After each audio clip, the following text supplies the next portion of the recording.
कक्षा 6 से बीएससी तक की भौतिक विज्ञान, गणित और विविध प्रतियोगी परीक्षाओं हेतु रीजनिंग एवं गणित की कक्षाएं निःशुल्क प्राप्त करें। इन कक्षाएं निःशुल्क वीडियो देखें और पढ़ें अर्जुन स्टडी चैनल के द्वारा।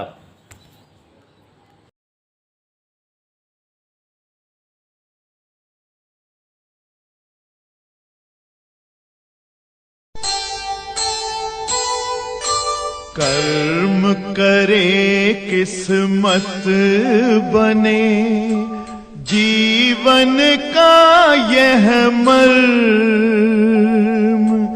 प्राणी तेरे हाथ में, तेरा अपना कर्म, तेरा अपना।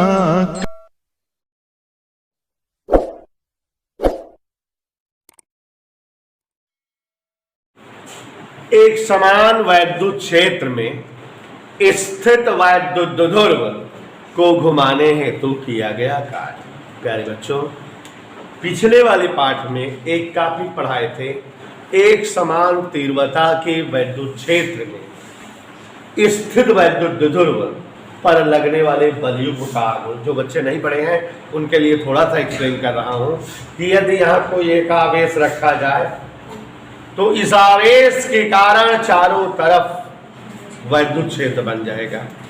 और अब अगर इस वैद्युत क्षेत्र में देखो जी कोई एक वैद्युत ध्रुव रखा जाए, वैद्युत ध्रुव का मतलब समान परिमाण और विपरीत प्रकृति वाले दो आवेशों का संयोजन। तो अगर ये रख दिया जाए एक समान तीव्रता के वैद्युत क्षेत्र में, तो पहले वाले आवेश पर भी वैद्युत बल लगेगा, दूसरे वाले आवेश पर भी वैद्युत बल लगेगा। लेकिन कि अगर जो है एक समान तीव्रता के वैद्युत क्षेत्र में कोई अगर जो है वैद्युत ध्रुव रखा जाए, तो उस वैद्युत ध्रुव के दोनों आवेशों पर समान परिमाण और विपरीत दिशा वाले बल काम करेंगे। और जब समान परिमाण और विपरीत दिशा वाले बल इस वैद्युत ध्रुव पर काम करेंगे, तो यह रचना वैद्युत ध्रुव पर जो ये लग रहा है इसे ही बलागुण कहते हैं। और पहले पाठ में, पहला पाठ आप पढ़े हो कूलाम का नियम एवं वैद्युत क्षेत्र तीव्रता, उसमें हम किसी वैद्युत क्षेत्र में स्थित वैद्युत ध्रुव पर लगने वाले बलयुग्म का आघूर्ण का डेरिवेशन कराया था, टाउ बराबर पीई साइन थीटा। तो एक बार हम फिर से बता दे रहे हैं बेटा कि ये जो टॉपिक है शिवांशु, एक समान तीव्रता के वैद्युत क्षेत्र में स्थित वैद्युत ध्रुव को घुमाने हेतु है पीछे वाले लेसन से। पीछे वाले लेसन का मतलब है कि इसके पहले वाले लेसन में हमने पढ़ाया था एक समान तीव्रता के वैद्युत क्षेत्र में स्थित वैद्युत ध्रुव पर लगने वाले बलयुग्म का आघूर्ण। याद करिए, ऐसे था कि अगर जो है ई तीव्रता का कोई वैद्युत क्षेत्र हो, पीछे वाले लेसन में पढ़ाए हुए हैं, और ई तीव्रता के वैद्युत क्षेत्र को हम इस तरह से वैद्युत बल रेखाओं द्वारा प्रदर्शित करें और दिखाएं। और अगर आपको यही समझाए थे कि अगर जो है कोई एक वैद्युत ध्रुव वैद्युत क्षेत्र की दिशा से थीटा कोण बनाते हुए रखा रहे, मतलब कोई ये वैद्युत ध्रुव है और क्षेत्र से कितने कोण बनाकर रखा जाए, थीटा। यहाँ पर जो है केंद्र O हो, यहाँ पर -q आवेश हो और यहाँ पर +q आवेश हो, इस तरह से। तो ये एक समान तीव्रता वेक्टर E के वैद्युत क्षेत्र में इस एक समान तीव्रता वेक्टर E को हम वैद्युत बल रेखाओं द्वारा प्रदर्शित कर रहे हैं। और इसी जो है वैद्युत क्षेत्र में एक वैद्युत ध्रुव AB रख रहे हैं, वैद्युत ध्रुव AB रख रहे हैं -q और +q आवेश से। जो बच्चे नहीं पढ़े वो जानते रहिए, पीछे वाला टॉपिक रिवाइज कर लीजिएगा देख करके। तो जब ये कोई एक जो है वैद्युत ध्रुव एक समान तीव्रता के वैद्युत क्षेत्र में रखा जाता है, तो इसके दोनों आवेशों पर, याद करिए, समान परिमाण किंतु विपरीत प्रकृति, इस पर भी बल QE लगता है और इस आवेश पर भी बल QE लगता है। दोनों बल समान परिमाण के, ये भी QE है, ये भी QE, लेकिन दोनों बल विपरीत दिशा के हैं। एक उधर लग रहा है, एक इधर। तो जब भी किसी आकृति पर 9th-10th की क्लास पढ़े हो, समान पर समान परिमाण और विपरीत दिशा के बल लगते हैं, तो वो बल नहीं बल्कि बलयुग्म कहलाते हैं। तो ये दोनों जो है QE और QA बलयुग्म है, और इसके कारण ये वैद्युत घूम जाता है। और हम लोग जो है याद करिए, ऐसे फिगर थी और यहाँ जो है लंबवत दूरी निकाल लिए थे, और बलाघूर्ण जो आया था वो आया था टाउ बराबर PE sin थीटा, यही डेरिवेशन था। तो अब अगर एक समान तीव्रता का वैद्युत क्षेत्र हो और उसमें छेद की दिशा से थीटा कोण बनाते हुए कोई वैद्युत ध्रुव रखा हो, तो यह हमें पूर्व ज्ञात है कि उस वैद्युत ध्रुव पर बलयुग्म लगेगा, बलाघूर्ण लगेगा, और जो वैद्युत ध्रुव को घुमाता रहेगा, ये पहले से ज्ञात है। और ये भी ज्ञात है कि वो जो है बलाघूर्ण कितना लगेगा, टाउ बराबर PE sin थीटा। और जब बलाघूर्ण लगेगा तो वैद्युत ध्रुव क्या हो जाएगा, और घूम जाएगा, माने इस पर वैद्युत क्षेत्र में स्थित वैद्युत ध्रुव को घुमाने के लिए किया गया कार्य, माने घुमाने वाली प्रक्रिया में कितना कार्य होगा, यही पता करना है। तो बड़ा ही सरल तरीका है बेटा, जान लीजिए। सबसे पहली चीज तो ये आप जानिए कि एक समान तीव्रता का वैद्युत क्षेत्र बनाएंगे, उस वैद्युत क्षेत्र में क्या रखेंगे, वैद्युत ध्रुव को। यह भी जान रहे हैं कि वैद्युत ध्रुव पर तुरंत क्या लगने लगेगा, वैद्युत बल। समान परिमाण और विपरीत दिशा का रहेगा, माने वो बल ना होकर क्या रहेगा, बलयुग्म, और बलयुग्म के कारण उस पर क्या लगेगा, बलाघूर्ण। पिछले पाठ किस तरीके से उसको याद कर लेंगे ऐसा जी, यहाँ केवल याद रखेंगे कि किसी वैद्युत ध्रुव पर बलाघूर्ण कितना लगता है, टाउ बराबर PE sin थीटा। और इस बलाघूर्ण कारण वैद्युत ध्रुव क्या हो जाता है, घूम जाता है। घूमने वाली प्रक्रिया में क्या पता करना है, कितना कार्य हुआ। जैसे आप छोटी कक्षाओं से पढ़ते चले आ रहे हो, कार्य बराबर बल गुणे बल की दिशा में विस्थापन। यदि आरोपित बल पता रहे और हम जो है बल के साथ साथ विस्थापन पता रहे, गुणा करते कार्य आ जाता है कि नहीं। तो वैसे यहाँ भी उस जो है वैद्युत ध्रुव पर कितना बलाघूर्ण लगा है ये पता है, और वो कितना कोणीय घुमाव दिखाता है, कितना घूम जाता है ये पता है। तो बलाघूर्ण गुणे कोणीय विस्थापन बराबर कार्य। जैसे बल गुणे बल की दिशा में विस्थापन कार्य होता है, तो यहाँ वस्तु घूम रही है तो बल नहीं होगा, बलाघूर्ण होगा, और जब घूम रही है तब विस्थापन ना होकर क्या होगा, कोणीय विस्थापन। तो आरोपित बलाघूर्ण माने टाउ गुणे कोणीय विस्थापन जो भी हो, दोनों गुणा कर दो तो कार्य आ जाएगा। तो यही डेरिवेशन है बेटा। हेडिंग तो समझ में आ गई। एक समान तीव्रता के वैद्युत क्षेत्र में स्थित वैद्युत ध्रुव को घुमाने हेतु किया गया कार्य। सबसे पहले हम E तीव्रता का क्या मान लेंगे, उस वैद्युत क्षेत्र में क्या रख देंगे, नाम का वैद्युत ध्रुव हम -Q और +Q आवेशों से बना उस जो है वैद्युत क्षेत्र में रख देंगे। तो हमें पता है कि उस वैद्युत ध्रुव के दोनों आवेशों पर समान परिमाण और विपरीत दिशा के बल माने बलयुग्म की रचना होगी, माने उस पर बलाघूर्ण लगेगा, जिसको हम जान रहे हैं कितना रहेगा, ऐसा टाउ बराबर PE sin थीटा। इसी बलाघूर्ण के कारण वो वैद्युत ध्रुव क्या कर जाएगा, घूर्णन, और घूर्णन के बाद कार्य बराबर बलाघूर्ण गुणे विस्थापन कोणीय, इसी से निकाल लेंगे कार्य, तुरंत आंसर आ जाएगा। तो चलते हैं एक एक स्टेप, ध्यान दीजिएगा। तो यहाँ सबसे पहले क्या करें, E तीव्रता का वैद्युत क्षेत्र बनाए और उस क्षेत्र में क्या रख दे, वैद्युत ध्रुव। चलिए तो ध्यान दीजिएगा सभी बच्चे, माना E तीव्रता का, आवाज नहीं, ध्यान से सभी लोग समझेंगे। E तीव्रता का एक समान वैद्युत क्षेत्र है जिसे वैद्युत बल रेखाओं द्वारा प्रदर्शित करते हैं, वैद्युत बल रेखाओं द्वारा प्रदर्शित करते हैं। कोई दिक्कत, किससे प्रदर्शित करेंगे बेटा, गौर से देखो शाश्वत डान, ये एक वैद्युत बल रेखा है जो E तीव्रता के वैद्युत क्षेत्र को विकास स्वरूप प्रदर्शित कर रही है ये, और ये वैद्युत क्षेत्र जो भी बना है ऐसा जी एक समान तीव्रता का है, माने हर स्थान पर इसकी वैल्यूएशन बराबर है। एक समान तीव्रता का ये क्या बन गया है बच्चों, वैद्युत क्षेत्र। अब इस वैद्युत क्षेत्र में क्षेत्र की दिशा से थीटा कोण बनाता हुआ एक वैद्युत ध्रुव रखेंगे, माना माइनस क्यू व प्लस क्यू आवेशों से मिलकर बना एक वैद्युत द्विध्रुव AB है, जो क्षेत्र की दिशा से थीटा कोण की दिशा में स्थित है। कोई डाउट? माने यहां जो है माइनस क्यू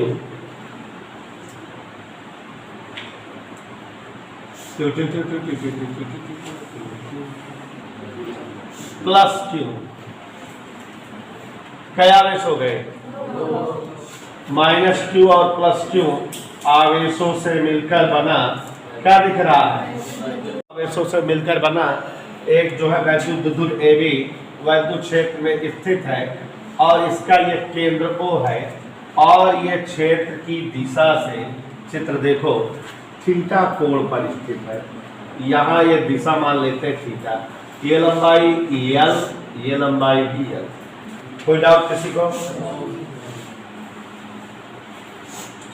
वैद्युत द्विध्रुव AB ऐसे स्थित है। जैसा कि आप जान रहे हैं, इस पर बल लगेगा QE इधर की ओर, तो बल लगेगा QE इधर की ओर। समान परिमाण विपरीत दिशा के बल माने क्या लग गया? इस पर बलाघूर्ण, बलयुग्म से बलाघूर्ण, ठीक है, स्थित है, जिसके आवेशों पर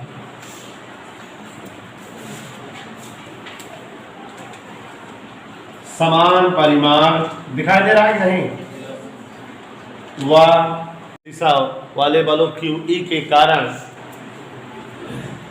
बल आघूर्ण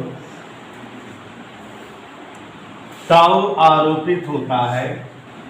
अब ये डेरिवेशन हम लोग पिछले बार में पढ़े हैं। टाउ बराबर या भी जानते हैं, और इस बलाघूर्ण के कारण जो है ये वैद्युत द्विध्रुव क्या होता है? घूम जाता है, तो कार्य निकालते हैं, जिसके कारण वैद्युत द्विध्रुव घूर्णन करता है।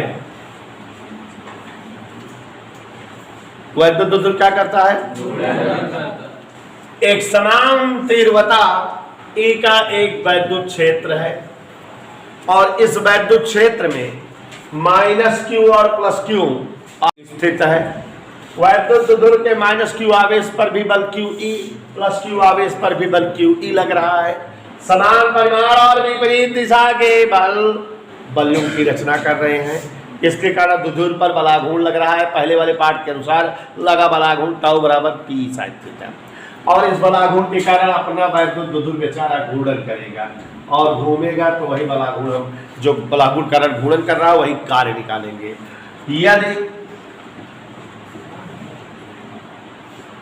इस बलाघूर्ण के कारण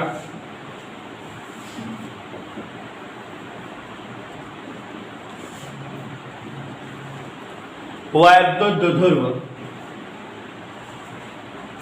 का अल्पकोणीय विस्थापन, मैंने थोड़ा सा घूमे, अल्पकोणीय विस्थापन d थीटा हो, विस्थापन है तो कार्य भी अलग होगा। इसलिए द्विध्रुव को घुमाने हेतु कृत अल्प कार्य, किससे लिखा जाएगा अल्प कार्य? dw। समझ आ रहा है? कार्य बराबर बल गुणे बल के दिशा विस्थापन, लेकिन यहां क्या लगेगा? बलाघूर्ण गुणे कोणीय विस्थापन। समझ नहीं रही हो सुस्मी? बलाघूर्ण गुणे कोणीय विस्थापन, यही होगा। अगली लाइन से dw बराबर टाउ इंटू डी थीटा। कोई दिक्कत? मंजन, dw बराबर टाउ का मान TE sin theta into d theta. तो अल्प कोणीय विस्थापन के लिए कार्य आ गया। इतना सबको समझ में आया बेटा कि अगर एक समान तीव्रता के वैद्युत क्षेत्र में कोई वैद्युत दुधुर रखा हो तो उसको घुमाने हेतु किया गया कार्य माने बलाघूर्ण गुणे कोणीय विस्थापन, बलाघूर्ण टाउ कोणीय विस्थापन डी थीटा, कार्य आ गया टाउ इंटू डी थीटा। और आप जान रहे हो टाउ का मान पीई साइन थीटा होता है, तो कार्य आ गया PE sine theta into d theta. अब इसको कितना घुमाए हैं? अल्प। मान लो इसको θ1 से θ2 घुमाते हैं, एकदम अंतिम प्रक्रिया। तो जब टोटल कार्य निकालना होता तो याद है क्या कर देते हैं? इंटीग्रेशन। तो इसलिए क्या लिख दें यहाँ, इसलिए द्विध्रुव को θ1 दिशा से, गौर से देखिएगा, द्विध्रुव को θ1 दिशा से θ2 तक घुमाने हेतु कृत कुल कार्य क्या निकाले बेटा? θ1 दिशा से θ2 दिशा तक घुमाने हेतु कृत कुल कार्य। तो कुल कार्य मतलब W बराबर इंटीग्रेशन θ1 से θ2 dW, अल्प कार्य का इंटीग्रेशन। याद आ रहा है? जो थोड़ा कार्य हुआ है उसका क्या कर दे? इंटीग्रेशन। तो अब ध्यान से देखो जरा, मान रख दे W बराबर θ1 से θ2, dW को मान आया है PE sin theta D theta. PE बाहर कर दे, PE कांस्टेंट पद है θ1 से θ2 साइन थीटा डी थीटा। प्यारे बच्चों, जो लोग मैथ पढ़ते हो वो जानते हो, जो मैथ नहीं पढ़ते हो वो याद कर लो। साइन का समाकलन करना, ये इंटीग्रेशन और डी थीटा इन दोनों चिन्हों का मतलब है समाकलन। जो लोग पढ़े हो जानते हो, कास थीटा का समाकलन होता है साइन थीटा, और साइन थीटा का समाकलन होता है माइनस कास थीटा। जो नहीं पढ़े हो याद कर लो, क्या समाकलन होता है? Minus cos. तो ये हो गया PE माइनस कॉस थीटा, और लिमिट θ1 से आगे बढ़े तो एक बार अपर लिमिट एक बार लोअर लिमिट, क्या हो जाएगा? PE minus cos θ2 plus cos θ1। कोई दिक्कत? ये किसका मान आया? और बच्चों, अगर हम अपने जो है द्विध्रुव को अक्ष में रखे होते, कहाँ? अक्ष, अभी तो अक्ष से थीटा कोण पर रखे थे, अक्ष में रखे होते और थीटा कोण तक घुमाते। तो जब अक्ष में रखे होते तो ये प्रारंभिक कोण θ1 0 होता जब अक्ष की दिशा में होता, और थीटा घुमाते तो θ2 क्या होता? थीटा। यदि वैद्युत द्विध्रुव अक्ष की दिशा से थीटा कोण घूर्णन करे, कितना घूमे? तो θ1 की जगह 0 का है, अक्ष की दिशा में मैंने कोण ना बनता है, और θ2 कितना है? थीटा। तो कार्य W बराबर PE माइनस cos थीटा जो की जगह थीटा प्लस cos थीटा उनकी जगह cos 0। तो W बराबर PE cos 0 प्लस वाला पहले लिख देता है माइनस cos थीटा। ये डेरिवेशन हो गया कि वैद्युत क्षेत्र में स्थित वैद्युत द्विध्रुव को घुमाने हेतु किया गया कार्य W बराबर PE1 माइनस cos थीटा। तो एक बार हम समझा रहे हैं, कठिन नहीं है, ये लैंग्वेज लिखना था, बाकी तो ये सारा लिया है, मैथ लगी है। ध्यान दीजिएगा, ई तीव्रता का क्या बता दिए पहले? वैद्युत क्षेत्र को किससे दिखाए हैं? वैद्युत बल रेखाओं द्वारा लिख दिए। दीपू का नाम लेकर ई तीव्रता का मलिच्छन एक वैद्युत क्षेत्र है और जिसको वैद्युत बल रेखाओं द्वारा प्रदर्शित करते हैं। अब इस वैद्युत क्षेत्र में क्या रखे? वैद्युत द्विध्रुव। नाम बोलो, AB minus Q plus Q। हमको पता है कि अगर वैद्युत द्विध्रुव वैद्युत क्षेत्र में रखा जाएगा तो उसके दोनों आवेशों पर समान परिमाण और विपरीत दिशा वाले बल काम करेंगे, ये दोनों। और ये बल बलयुग्म है और इसके कारण द्विध्रुव घूमेगा, माने इस पर बलाघूर्ण लगेगा। पहले पार्ट में हम पढ़े हुए हैं कि किसी वैद्युत द्विध्रुव जो कि क्षेत्र से थीटा दिशा में हो, लगने वाला बलाघूर्ण टाउ बराबर P sin थीटा। इसका डेरिवेशन यहाँ नहीं करना है, उसको यहाँ डायरेक्ट लिखना है। और इसी वाला घूम के कारण वैद्युत दुधुर क्या कर जाएगा, घूम जाएगा। अगर इसका घुमाव अल्प हो तो इसको घुमाने में अल्प कार्य भी होगा। तो यदि बल गुण के कारण वैद्युत दुधुर अल्प कोणीय विस्थापन डी थीटा से घूर्णन करे तो कार्य बराबर बलाघूर्ण गुणे कोणीय विस्थापन, कार्य बराबर बल गुणे बल की दिशा में विस्थापन, यहाँ बलाघूर्ण गुणे कोणीय विस्थापन, बलाघूर्ण टाउ कोणीय विस्थापन डी थीटा, टाउ का मान पी साइन थीटा, कार्य आ गया, ये अल्प कार्य आया। इसलिए वैद्युत दुधुर को अगर हम θ1 से कहाँ तक घुमाएं, वो लिखे दुधुर को θ1 दिशा से θ2 घुमाने में किया गया कार्य। कार्य के लिए अब इंटीग्रेशन करेंगे कहाँ से कहाँ तक, ये जो अल्प कार्य है उसी का इंटीग्रेशन करेंगे। अल्प कार्य का मान dw का मान क्या आया था, p sin theta D theta, p बाहर कर दिए, साइड का समाकलन क्या बताए, तो ये इंटीग्रेशन और डी थीटा हट गया, माइनस का लिख उठा, माने समाकलन हो गया। लिमिट θ1 से θ2, ऊपर θ2 है नीचे θ1।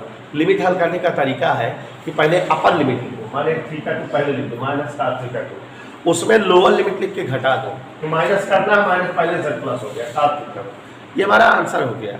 सही सही है, उत्तर हो जाना चाहिए। लेकिन अगर कल्पना करो कि जो वैद्युत दुधुर क्षेत्र की दिशा में होता और थीटा घूमता, तो मतलब अगर वैद्युत दुधुर अक्ष की दिशा से थीटा घूमता तो उसमें जो है घुमाव 0 से स्टार्ट होकर थीटा होता, तो जहाँ θ1 है वहाँ 0 और जहाँ θ2 वहाँ थीटा, कहाँ 0 मान 1 होता है। तो वैद्युत दुधुर को वैद्युत क्षेत्र की दिशा में थीटा कोण घुमाने हेतु किया गया कार्य W बराबर PE1 माइनस cos थीटा। ये डेरिवेशन हो गए कि नहीं, तो किसी वैद्युत दुधुर को वैद्युत क्षेत्र में घुमाने हेतु किया गया कार्य W बराबर PE1 माइनस